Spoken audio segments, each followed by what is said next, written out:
Bene, ora cambiamo pagina, apriamo una pagina di sanità, andiamo al San Giacomo, ospedale di Castelfranco Veneto. In queste ore si è svolto un importante appuntamento sulla salute mentale e le tutele giuridiche. Il servizio ci parla del dopo di noi, un tema che sta a cuore a molte famiglie trevigiane. Informare i cittadini, in particolare le famiglie delle persone affette da disabilità. Questo è l'obiettivo dell'appuntamento che si è tenuto all'ospedale San Giacomo di Castelfranco Veneto. Tema dell'incontro: la salute mentale e le tutele giuridiche, strumenti in grado di assicurare un futuro sereno a tutte quelle persone che con disabilità non potranno più ad un certo punto della loro vita contare su un supporto familiare.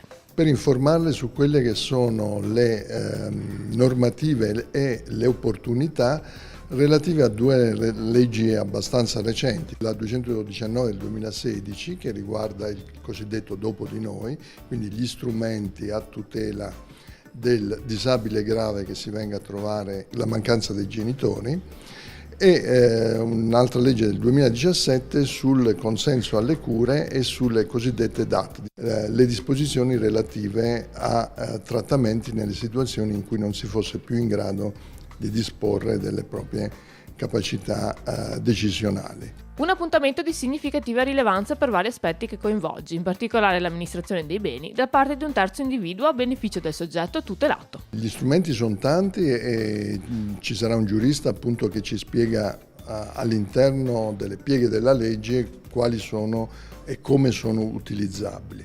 All'interno di queste, per esempio, una particolarmente interessante è quello del cosiddetto trust, che è uno strumento giuridico di derivazione dal mondo anglosassone ed è finalizzato proprio alla conservazione dei beni con la finalità di preservare il proprio congiunto in stato di necessità anche in assenza di quelli che sono i dispositori dei beni.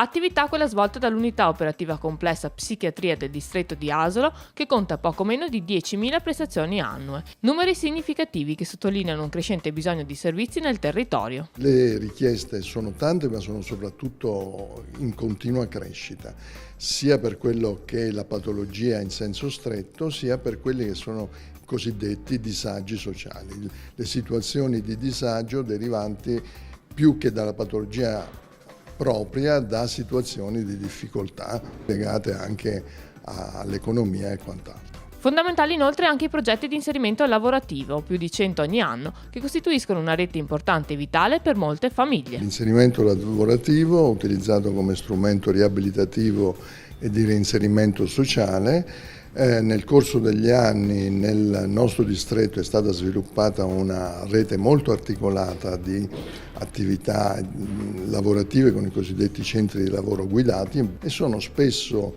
la base per un successivo reinserimento nel mondo del lavoro.